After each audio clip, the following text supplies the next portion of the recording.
بسم اللہ الرحمن الرحیم۔ السلام علیکم۔ آیت نمبر 164 میں اللہ تعالیٰ ارشاد فرماتے ہیں، ان فی خلق السماوات والارض واختلاف اللیل والنہار والفلک التی تجری فی البحر بما ينفع الناس وما انزل اللہ من السماء من ماء فاحیا به الارض بعد موتها وبث فیہا من کل دابۃ وتصریف الریاح والسحاب المسخر بین السماء والارض لآیات لقوم یعقلون۔ بے شک آسمانوں اور زمین کی تخلیق میں اور رات دن کی گردش میں اور ان جہازوں اور کشتیوں میں جو سمندر میں لوگوں کو نفع پہنچانے والی چیزیں اٹھا کر چلتی ہیں، اور اس بارش کے پانی میں جسے اللہ آسمان کی طرف سے اتارتا ہے، پھر اس کے ذریعے زمین کو مردہ ہو جانے کے بعد زندہ کرتا ہے، وہ زمین جس میں اس نے ہر قسم کے جانور پھیلا دیے ہیں، اور ہواؤں کے رخ بدلنے میں، اور اس بادل میں جو آسمان اور زمین کے درمیان حکم الہی کا پابند ہو کر چلتا ہے، ان میں عقل مندوں کے لیے قدرت الہی کی بہت سی نشانیاں ہیں۔ اب اس آیت میں اللہ تعالیٰ نے، یہ جو آیت ہے یہ غور و تفکر کے لیے بہت ہی اچھی، خوبصورت اور جامع آیت ہے۔ اس میں اللہ تعالیٰ نے انسان کو دعوت دی ہے کہ وہ اللہ تعالیٰ کی نعمتوں پر، اور اللہ تعالیٰ کی جو یہ قدرت ہے، ان تمام چیزوں کے اوپر، کائنات کی جتنی بھی چیزیں اللہ نے بنائی ہیں ان کے اوپر غور و فکر کرے اور اسے نصیحت حاصل کرے، اور پھر یہ سوچے کہ یہ ساری چیزیں ایک بگ بینگ کا جو ہے نا رزلٹ نہیں ہو سکتی ہیں، یہ ضرور کسی بنانے والے کی تخلیق ہے جس نے ان کو بالکل ٹھیک ٹھیک بنایا ہے، اور ایک اسکیجول کے ساتھ یہ سب جو ہے چیزیں چل رہی ہیں، اور یہ ایسی وجود میں نہیں آ گئی بلکہ ان کا کوئی مقصد ہے۔ اور پھر دیکھیں جو ایک انسان ہے، اللہ تعالیٰ نے ایک انسان کو بنایا ہے، اگر آپ اس کے بیسک لیول پہ چلے جائیں، ایک سیل پہ آپ غور کریں، اس سیل کے اندر بھی پھر اتنا ایک پورا جہان آباد ہے، تو ایک جہان تو انسان کے اپنے اندر آباد، اگر وہ اس پہ غور کرے اور وہی چیزیں باہر بھی اس کو نظر آئیں گی۔ اگر آپ دیکھیں کہ جو اس دنیا کے اندر ایلیمنٹس ہیں، جیسے آکسیجن کا کہتے ہیں کہ 70% ہوا میں آکسیجن ہے اور باقی 30% ایلیمنٹس ہیں، اسی طرح سے ہیومن باڈی کے اندر بھی اسی طرح کا ریشو ہے۔ اب اگر انسان ان تمام چیزوں کے اوپر غور کرے تو وہ یہ سوچ سکتا ہے کہ یہ تمام چیزیں اتنی پرفیکشن کے ساتھ ضرور کسی نے تخلیق کی ہیں، یہ خود اپنے وجود میں نہیں آ گئی۔ اللہ تعالیٰ نے فرمایا کہ پہلے آپ آگے آسمانوں اور زمین کی تخلیق میں، کہ اگر آپ اس کی تخلیق میں غور کریں، دیکھیں آسمان کو اگر آپ دیکھیں نا، بالکل سیدھا صاف ستھرا آپ کو نظر آئے گا، اور اس میں کسی قسم کا کوئی شگاف نہیں ہے، کوئی سوراخ نہیں ہے، ٹھیک ہے۔ اگر آپ اس پہ کوئی غور کریں نا، کوئی اس میں غلطی نکالنے کی کوشش بھی کریں تو آپ نہیں نکال سکتے، ہم نہیں نکال سکتے۔ اور زمین کو دیکھیں کتنی ہموار اللہ تعالیٰ نے ہمارے لیے بنائی ہے، پھر اس میں ہمارے لیے راستے بھی بنا دیے ہیں، اور پھر کہیں پہ ڈھلوانے بنا دیے ہیں، کہیں پہ چٹانیں بھی ہیں، اور کہیں پہ پھر یہ بالکل سموتھ ہے۔ تو یہ کس طرح سے بنائی ہے اللہ نے؟ یہ اللہ تعالیٰ کی اپنی حکمتیں ہیں۔ اور پھر یہ کہ زمین کے اوپر اللہ تعالیٰ نے پہاڑ گاڑ دیے ہیں، پہاڑ کو اللہ تعالیٰ نے تشبیہ دی ہے اکثر اوقات قرآن پاک میں میخوں سے۔ میخیں کیا کرتی ہیں؟ کسی چیز کو ایک جگہ پہ ٹائٹ رکھتی ہیں، فکس کرنے کے لیے کام آتی ہیں۔ تو اللہ تعالیٰ نے زمین کو فکس کرنے کے لیے اس میں پہاڑ کیلوں کی مانند گاڑ دیے تاکہ وہ پھٹ نہ پڑے، وہ ہل نہ جائے، وہ اچک نہ لی جائے، ٹھیک ہے۔ تو یہ تمام چیزیں اللہ تعالیٰ نے کی ہیں۔ پھر اس کے بعد دیکھیں رات اور دن کی گردش میں، کہ دن کا ایک وقت معین ہے، پھر وہ کس طرح سے اب ایک دم دیکھیں ایبرپٹلی نہیں ہوتا کچھ بھی۔ اللہ تعالیٰ کی یہ سنت ہے کہ کبھی بھی کوئی کام فوراً سے نہیں ہو جاتا، آرام سے آہستہ آہستہ اللہ تعالیٰ کام کرتے ہیں اور وسیلوں کے ذریعے کرتے ہیں۔ اللہ تعالیٰ کبھی بھی کوئی کام خود ایک دم نہیں کر دیتے، اللہ تعالیٰ وسیلے مہیا کرتے ہیں، اس کے ذریعے کرتے ہیں۔ اللہ تعالیٰ چاہیں تو دن اور رات، بے شک اللہ تعالیٰ ڈائریکٹلی تو مطلب خود ہی اللہ تعالیٰ ہی کر رہے ہوتے ہیں، لیکن سورج کے بغیر بھی دن اور رات کا آنا جانا ہو سکتا ہے، کہ اللہ تعالیٰ نے سورج کو بنایا دن کے لیے، وہ کس طرح سے طلوع ہوتا ہے، پھر کس طرح سے غروب ہوتا ہے، پھر اس کے بعد رات کے کو اللہ تعالیٰ نے ہمارے آرام کے لیے بنایا، انسان کے آرام کے لیے بنایا، اور پھر رات میں یہ کہ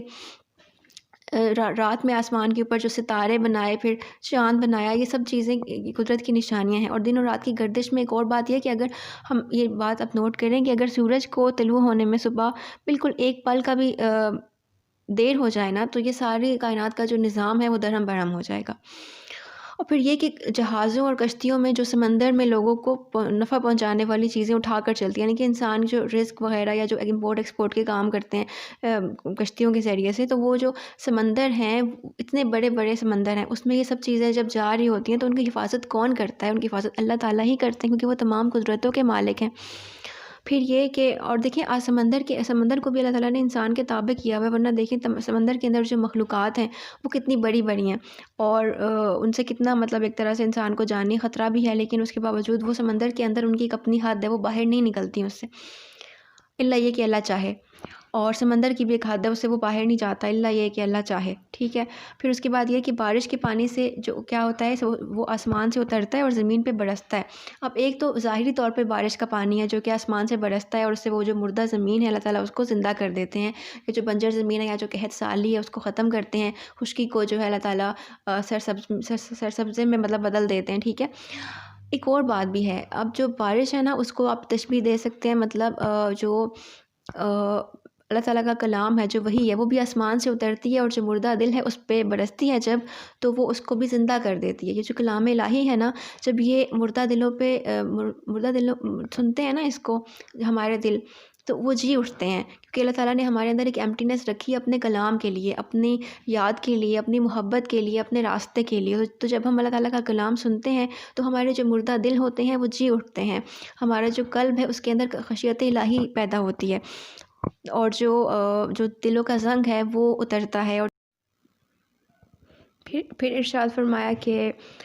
جس میں مطلب جو زمین ہے اس کے اندر اللہ تعالیٰ نے ہر قسم کے جانور پھیلا دیے۔ آپ دیکھیں کتنی قسم کے اللہ تعالیٰ نے جانور، پرندے، ہر طرح کی جو ہیں چیزیں اللہ تعالیٰ نے اس دنیا میں پھیلا دی ہیں۔ تو یہ کیا خود بخود بن گئی ہیں؟ بالکل ایسا نہیں ہے، بلکہ یہ تمام چیزیں کسی بنانے والے نے بنائی ہیں، اس نظام کو کسی بنانے والے نے بنایا ہے، اور یہ کیسا ماسٹر پیس قسم کا نظام ہے کہ اس میں کسی قسم کی کوئی غلطی نہیں ملتی۔ اور پھر یہ کہ ہواؤں کے رخ بدلنے میں، یعنی کہ جو ہوائیں ہیں وہ بھی ان کی بھی ٹائپس ہیں۔ اب آپ قرآن میں پڑھیں گے آگے، اللہ تعالیٰ نے پراپر بتایا ہے پورا کہ ٹائپس ہوتی ہیں ہواؤں کی، کچھ سرسر کہلاتی ہیں، کچھ جیسے طوفان کی شکل میں ہوتی ہیں، کچھ ہلکی باد صبا ہوتی ہیں۔ تو یہ ڈفرینٹ قسم کی ہوائیں کون چلاتا ہے؟ یہ اللہ ہی چلاتا ہے۔ اور پھر یہ کہ بادل ہیں، جیسے وہ آسمان اور زمین کے درمیان کس چیز کے پابند ہوتے ہیں؟ اللہ کے حکم کے پابند ہوتے ہیں۔ جب اللہ تعالیٰ چاہتے ہیں تو بادل برس جاتے ہیں، اور جب نہیں چاہتے تو وہ بس گزر جاتے ہیں۔ اور ہوائیں ہیں وہ بادلوں کو اٹھائے پھرتی ہیں، کدھر لے کر جاتی ہیں؟ جہاں پہ اللہ چاہتا ہے وہاں لے کر جاتی ہیں۔ اور پھر یہ کہ ان تمام چیزوں میں کس کے لیے نشانیاں ہیں؟ جو عقلمند لوگ ہیں، جو لوگ حافظ دل رکھتے ہیں، ان کے لیے جو ہے نا مشکل ہے ان چیزوں کو سمجھنا، لیکن جو لوگ عقلمند ہیں، جو حاضر دل کے ساتھ، حضور قلب کے ساتھ ان باتوں کے بارے میں سوچتے ہیں، ان کے لیے اس میں بہت سی نشانیاں ہیں۔ اور پھر جب ایک انسان ان نشانیوں تک پہنچ جاتا ہے تو وہ راز ہستی کو پا لیتا ہے، وہ اللہ تعالیٰ کی حکمتوں کو سمجھنے لگتا ہے، اور وہ اللہ تعالیٰ کی محبت جو ہے نا اس کے دل میں بہت زیادہ بڑھنے لگتی ہے۔ آپ ایک چیز آپ خود اپنی لائف میں کر کے دیکھ لیں کہ آپ اللہ تعالیٰ کی نا ڈیلی بیسس پہ کسی نہ کسی نام کو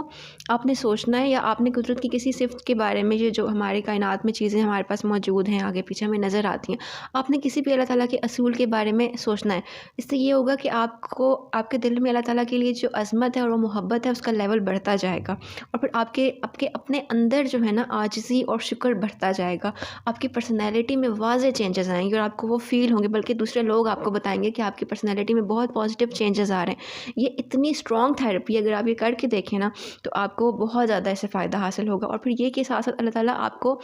اپنی حکمتوں کی سمجھ عطا کرنا شروع کر دیں گے، اور آپ کو اسلام کی جو احکامات ہیں وہ کیوں نازل ہوئے ان کے بارے میں خود بخود اللہ تعالیٰ نا آپ کو وہ گائیڈنس پرووائڈ کریں گے، ان کے پیچھے جو حکمتیں ہیں چھپی ہوئی وہ آپ کو سمجھ آنے لگیں گی، اور اللہ کا قرب نصیب ہوگا۔ اسی لیے کہا گیا ہے کہ جو عقلمند لوگ ہیں صرف ان کے لیے اس میں نشانیاں ہیں۔ وَمِنَ النَّاسِ مَن يَتَّخِذُ مِن دُونِ اللَّهِ أَندَادًا يُحِبُّونَهُمْ كَحُبِّ اللَّهِ يَا وَالَّذِينَ آمَنُوا أَشَدُّ حُبًّا لِلَّهِ وَلَوْ يَرَى الَّذِينَ ظَلَمُوا إِذْ يَرَوْنَ الْعَذَابَ أَنَّ الْقُوَّةَ لِلَّهِ جَمِيعًا وَأَنَّ اللَّهَ شَدِيدُ الْعَذَابِ۔ اور لوگوں میں بعض ایسے بھی ہیں جو اللہ کے غیروں کو اللہ کا شریک ٹھہراتے ہیں، اور ان سے اللہ سے محبت جیسی محبت کرتے ہیں، اور جو لوگ ایمان والے ہیں وہ ہر ایک سے بڑھ کر اللہ سے بہت ہی زیادہ محبت کرتے ہیں۔ اور اگر یہ ظالم لوگ اس وقت کو دیکھ لیں جب اخروی عذاب ان کی آنکھوں کے سامنے ہوگا تو جان لیں کہ ساری قوتوں کا مالک اللہ ہے، اور بے شک اللہ سخت عذاب دینے والا ہے۔ اب اس میں اللہ تعالیٰ نے یہ بتایا ہے کہ کچھ لوگ ایسے ہیں، لوگوں میں سے کچھ لوگ اس طرح کے ہیں جو غیر اللہ کو اللہ تعالیٰ کا شریک ٹھہراتے ہیں۔ یہاں پہ مشرکین کا ذکر ہے جو کہ بت وغیرہ کی پوجا کرتے تھے، مجوسی ہیں وہ آگ کی پوجا کرتے ہیں، کچھ لوگ ستارہ پرست ہوتے ہیں۔ تو ان تمام کا ذکر ہے کہ کچھ لوگ اس طرح کے ہیں جو کہ غیر اللہ کو اللہ کا شریک ٹھہراتے ہیں، یعنی کہ ایک اللہ جس نے اتنا کچھ انسان کے لیے مہیا کیا، اتنا کچھ انسان کے لیے بنایا، اس کو نعمتیں عطا کیں، اور اس کے بعد وہ بجائے اس کے کہ وہ ان چیزوں پر غور فکر کرے، کائنات پر غور کرے اور اس کے بعد اللہ تعالیٰ پر ایمان لائے، وہ کیا کرتے ہیں کہ غیر اللہ پر ایمان لاتے ہیں، ان کو اللہ کا کارساز بناتے ہیں اور پھر ان کو اللہ کا شریک ٹھہراتے ہیں اور ان سے ایسی محبت کرتے ہیں جیسا اللہ سے محبت کرنے کا حق ہے۔ یہاں اللہ تعالیٰ نے بتایا کہ اللہ تعالیٰ سے محبت کرنے کا حق کیا ہے، مطلب کہ انسان ادا نہیں کر سکتا وہ حق، لیکن چاہے وہ کیا کر سکتا ہے، اللہ تعالیٰ نے ایک خوبی بتا دی جو اللہ سے محبت کرنے والے لوگ ہیں ان کی کیا خوبی اللہ نے بتائی کہ جو ایمان والے لوگ ہوتے ہیں وہ کیسی محبت کرتے ہیں اللہ تعالیٰ سے، بہت زیادہ محبت کرتے ہیں وہ، اللہ تعالیٰ کی محبت سے بڑھ کر ان کے دل میں اور کسی کی محبت نہیں ہوتی۔ اچھا، اس کا کرائٹیریا کیا ہوتا ہے؟ اس کا کرائٹیریا یہ ہوتا ہے کہ جب آپ اللہ تعالیٰ سے سب سے زیادہ محبت کرتے ہیں نا تو پھر اس کے احکامات آپ کو بوجھ نہیں لگتے، آپ کو نماز بوجھ نہیں لگتی، آپ کو کوئی بھی اللہ تعالیٰ کا حکم بوجھ نہیں لگتا، آپ بہت آسانی کے ساتھ اس کو اپنی لائف سٹائل کا پارٹ بنا لیتے ہیں اور بہت آسانی سے اس کو کر گزرتے ہیں، مطلب وہ آپ کو اس کے لیے کوئی کانشیس ایفرٹ نہیں کرنی پڑتی، آپ کو وہ سب کانشیس میں فٹ ہو جاتی ہیں وہ چیزیں اور آپ وہ کرنے لگتے ہیں، آپ کے اندر وہ عادت جو ہے نا وہ ایزیلی ڈیولپ ہو جاتی ہے اور اللہ تعالیٰ کی محبت میں کچھ چھوڑنا پڑے یا کچھ اپنانا پڑے آپ وہ کر لیتے ہیں، اس میں آپ کو پھر کوئی تنگی محسوس نہیں ہوتی، دل تنگ نہیں ہوتا۔ اور جو اللہ تعالیٰ سے محبت کرنے والے لوگ ہوتے ہیں وہ اللہ تعالیٰ سے محبت میں سب سے بڑھ کر ہوتے ہیں، وہ اللہ تعالیٰ کی محبت میں اگر ان کو کچھ قربان کرنا پڑے وہ قربان کر دیتے ہیں، اللہ تعالیٰ کی محبت میں ان کو کبھی کوئی جائز چیز بھی چھوڑنی پڑے نا تو وہ بھی چھوڑ دیتے ہیں، کبھی کچھ اللہ تعالیٰ کے لیے اپنے آپ کو چینج کرنا پڑے، اللہ تعالیٰ کے احکامات کو اپنانا پڑے تو وہ اپنا لیتے ہیں، وہ بالکل اس میں ان کسی قسم کی جھجک فیل نہیں کرتے، ان کو پریشانی نہیں ہوتی۔ لیکن اس کے برعکس جو باقی لوگ ہیں جو ہم جیسے ایمان والے، ہم کیا ہیں کہ ہم اوپر سے تو ایمان لے آتے ہیں لیکن ہم دنیاوی چیزوں سے زیادہ محبت کرتے ہیں، ہم اللہ تعالیٰ کے احکامات کو چھوڑ دیتے ہیں، ہمیں نیند زیادہ پیاری ہے نماز سے، ہمیں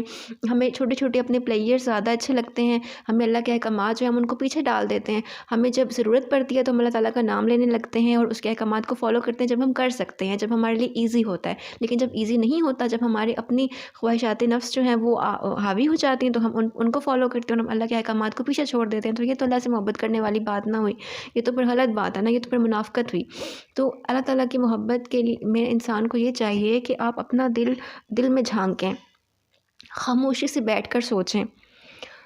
اس کو میڈیٹیشن نہیں کہیں گے کہ آپ اپنے دل کے اوپر غور و فکر کریں کہ آپ کے دل کے اندر کیا کیا پڑا ہے، اگر آپ اپنے دل پہ نظر ڈالیں نا ہم تو اتنا کچھ نکلے گا، کاٹ کباڑ پتہ نہیں کیا کیا ہم نے کون سی محبتیں دل میں سنبھال کے رکھی ہوئی ہیں، فضول فالتو قسم کی چیزوں کی، اور ان کو اگر آپ نکالنے لگیں، پھینکنے لگیں تو پھر جو نفس ہے نا وہ آگے آ جائے گا اور دل چاہے گا کہ نہیں اس کو بھی رکھ لیں، اس کو بھی رکھ لیں، پھر اس طرح سے تو اللہ کی محبت نہیں آتی دل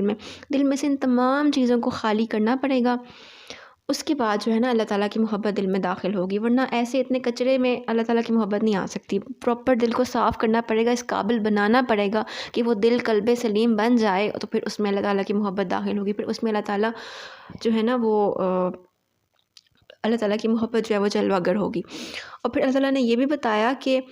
اگر یہ ظالم لوگ کیوں کہا ان کو کہ جو اللہ تعالیٰ کے ساتھ شرک کرتے ہیں، جو کہ دنیا کی چیزوں کو زیادہ فوقیت دیتے ہیں، یا جو بتوں کی پوجا کرنے والے لوگ تھے، جو مشرکین وغیرہ تھے، ان تمام کا ذکر ہے، اور اس میں مسلمان بھی داخل ہیں جو کہ دنیاوی چیزوں کو زیادہ پسند کرتے ہیں، اللہ تعالیٰ کے احکامات سے زیادہ پسند کرتے ہیں، تمام کو اللہ نے کیا کہا کہ یہ ظالم لوگ ہیں جو اللہ کی محبت پہ دوسری محبتوں کو فوقیت دیتے ہیں، کہ ان تمام ظالم لوگوں کے بارے میں اللہ نے کہا کہ اگر یہ دیکھ لیں کہ کس طرح آخرت کا عذاب ہوگا، مطلب کہ جو کارساز انہوں نے بنا رکھے ہیں، جو دنیاوی چیزیں ہیں وہ ان کو آخرت میں کام نہیں آئیں گی، تو پھر جو ہے نا یہ مطلب ان کی حیرت کا کوئی اندازہ نہ ہو۔ اور پھر یہ بتایا کہ ساری قوتیں جو ہیں ان تمام کا مالک کون ہے؟ اللہ ہی ہے، اور وہ چاہے تو سخت عذاب بھی دے سکتا ہے انسان کو۔ یہاں پہ انسان کو جھنجھوڑا گیا ہے، اس نئی امت مسلمہ کو جھنجھوڑا گیا ہے کہ ابھی جو ہے نا اس دنیا کی جو لیوشنس ہے نا اس میں پھنس نہیں جانا، دنیا کی جو فیسلٹیز اویلیبل ہوں گی یا جو دنیا کی لذتیں ہیں ان میں پھنسنا نہیں ہے، بلکہ ان سے گزر کے اپنے آپ کو بچا کے چلنا ہے۔ اگر دنیا جو ہے نا وہ انسان کے دل سے نکل جائے تو انسان ولی بن جاتا ہے، یہ ایک نسخہ ہوتا ہے، تو بس اپنے آپ کو بچا کے دنیا سے اور نکلنا ہے، اور یہ سمجھنے کہ آگے پیچھے جو ساری لیوش قسم کی چیزیں ہیں نا، یا جو بہت ساری کہہ لیں کہ جو آسانیاں ہیں لوگوں کے پاس یا نعمتیں ہیں، یہ تمام کیا ہیں؟ ایک طرح سے کانٹے ہیں، اور یہ کانٹے جو ہے نا جب ان سے اپنے کپڑوں کو اپنے آپ کو بچا کے سمیٹ کے چلنا ہوتا ہے، کیونکہ اس میں پھنس جائے نا تو انسان کو خود نقصان ہوتا ہے اس کا۔ استبرأ الذین اتبعوا من الذین اتبعوا ورأوا العذاب وتقطعت بهم الاسباب، اور جب وہ پیشوا اور جب وہ پیشوایان کفر اور جن کی پیروی کی گئی اپنے پیروکاروں سے بیزار ہوں گے اور وہ سب اللہ کا عذاب دیکھ لیں گے اور سارے اسباب ان سے منقطع ہو جائیں گے۔ یہاں پہ ان تمام بتوں کا اور ان تمام غیر اللہ کا ذکر ہے جو جن کو یہ لوگ پوجتے تھے، اور پھر وہ کیا ہوگا، آخرت میں ان کی مدد نہیں کر سکیں گے اور یہ وہ سارا جو ہے وہ عذاب ان کے اوپر نازل ہوگا۔ وقال الذين اتبعوا لو ان لنا كرة فنتبرأ منهم كما تبرأوا منا كذلك يريهم الله أعمالهم حسرات عليهم وما هم بخارجين من النار۔ اور یہ بیزاری دیکھ کر مشرک پیروکار کہیں گے، کاش ہمیں دنیا میں جانے کا ایک موقع مل جائے تو ہم بھی ان سے بیزاری ظاہر کر دیں جیسے انہوں نے آج ہم سے بیزاری ظاہر کی ہے۔ یوں اللہ انہیں ان کے اپنے اعمال انہی پر حسرت بنا کر دکھائے گا اور وہ کسی صورت بھی دوزخ سے نکلنے نہیں پائیں گے۔ یعنی کہ وہ چاہیں گے کہ وہ دنیا میں واپس آ جائیں یہ مشرک اور ان بتوں کی پیروی سے انکار کریں، لیکن ایسا نہیں ہوگا بلکہ ان پہ شدید عذاب ہوگا۔ یا ایھا الناس کلوا مما فی الارض حلالا طیبا ولا تتبعوا خطوات الشیطان انہ لکم عدو مبین۔ اے لوگو، زمین کی چیزوں میں سے جو حلال اور پاکیزہ ہے کھاؤ اور شیطان کے راستوں پر نہ چلو، بے شک وہ تمہارا کھلا دشمن ہے۔ اللہ تعالیٰ نے تمام لوگوں کو تنبیہ کیا۔ یہ پہلا موقع ہے اس قرآن پاک کی کلام میں جہاں پہ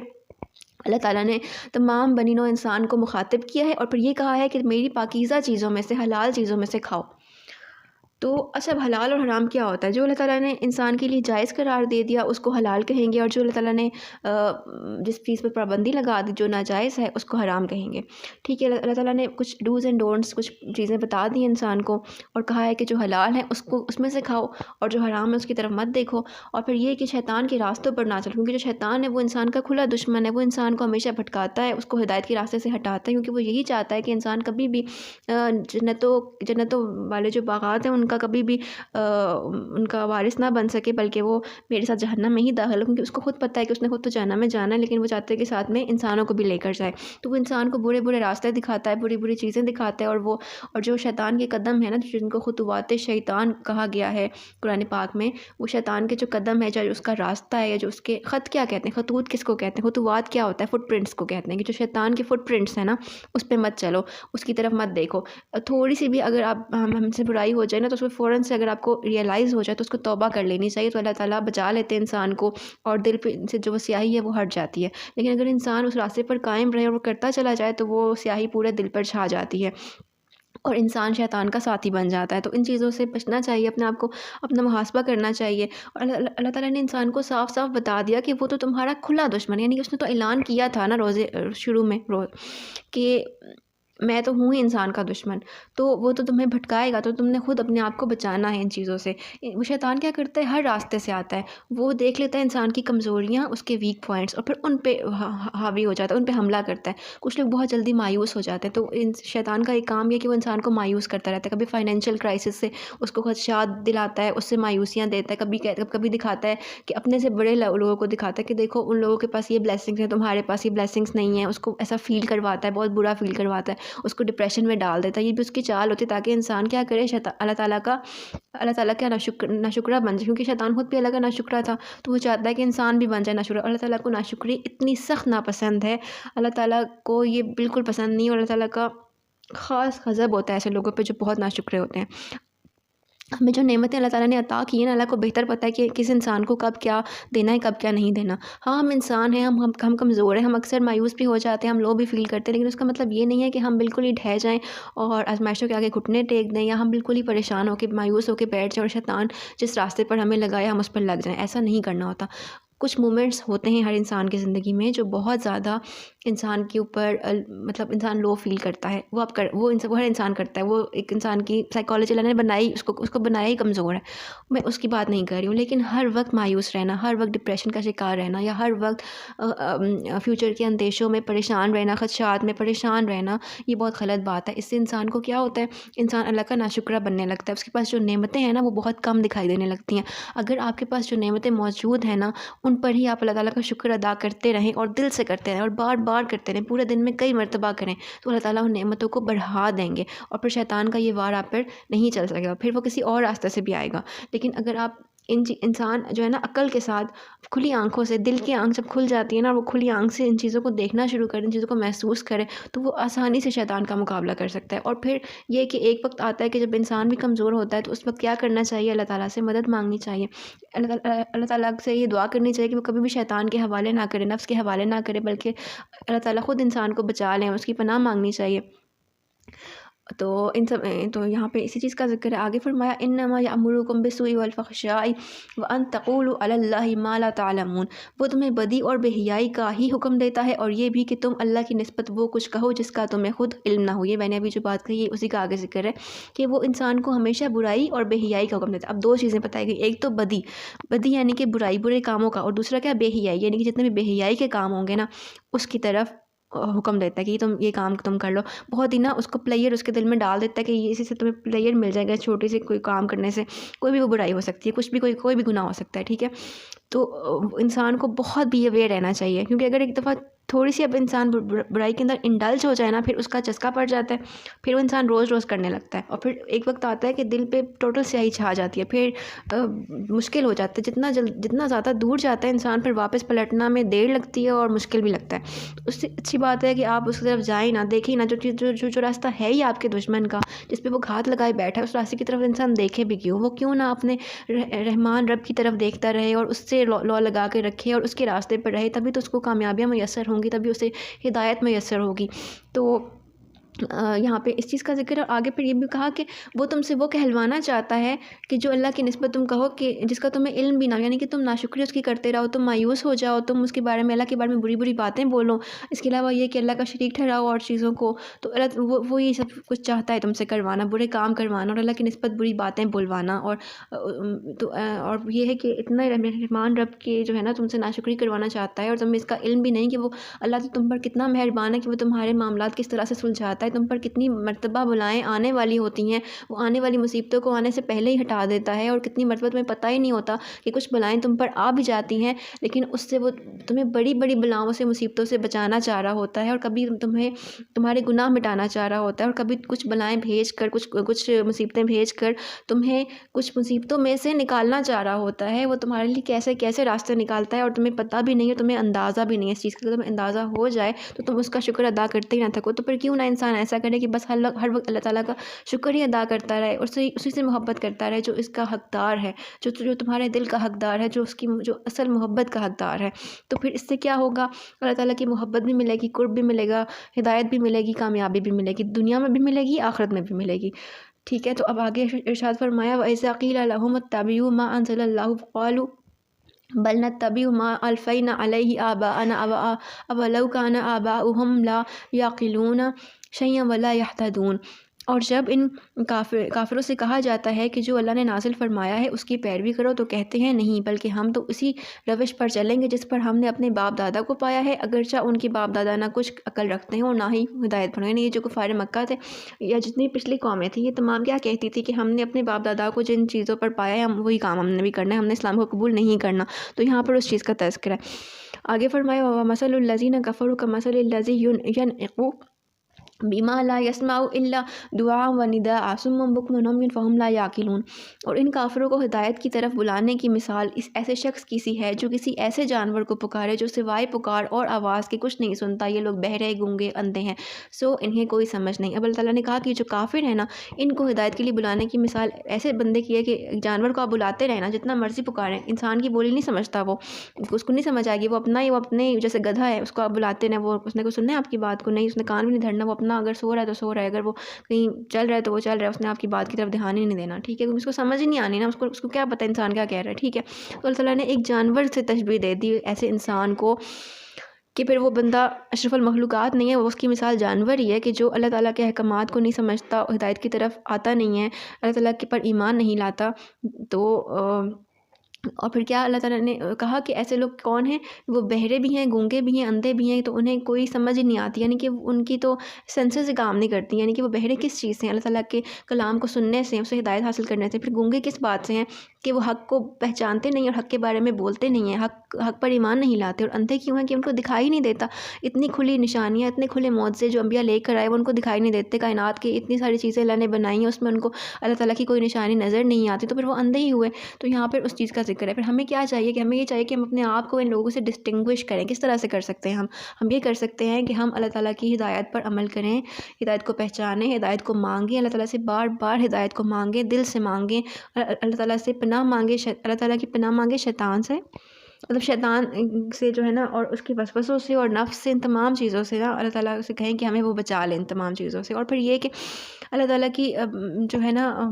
یہ جو کتاب ہے قرآن پاک، اس کو تھام لیں، اس کو پڑھتے رہیں، اس پر عمل کرنے کی کوشش کریں، بے شک تھوڑا تھوڑا کریں عمل، ایک دم سے تو ہم نہیں سب کر سکتے، لیکن ہم تھوڑا تھوڑا کر کے کچھ نہ کچھ تو کر سکتے ہیں نا، تو ہمیں تھوڑا تھوڑا کر کے اس پر عمل کرنا چاہیے، اپنے آپ کا جائزہ لینا چاہیے کہ ہم میں کیا غلطی، ہر انسان میں غلطیاں ہوتی ہیں، ویک پوائنٹس ہوتی ہیں، برائیاں ہوتی ہیں، ہر کسی میں ہوتی ہیں، ٹھیک ہے۔ ہر وقت ہمارا ایمان ایک اس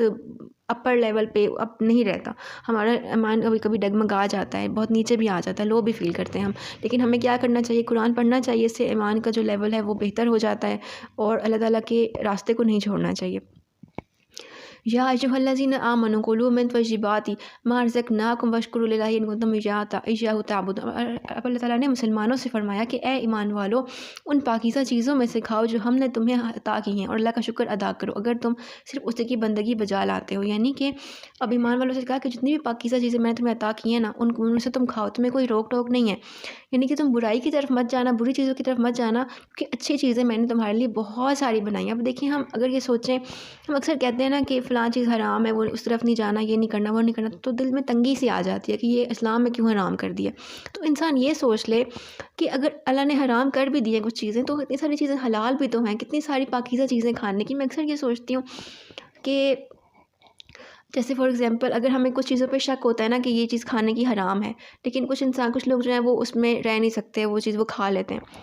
تو میں یہ سوچتی ہوں کہ یار کچھ بہت ساری چیزیں اللہ تعالیٰ نے ایسی بھی تو بنائی ہیں جو حلال ہیں، ہم وہ حلال چیزیں کیوں نہیں کھاتے جو صرف ٹوٹل حلال، ہمیں پتہ ہے کہ وہ ہے ہی حلال۔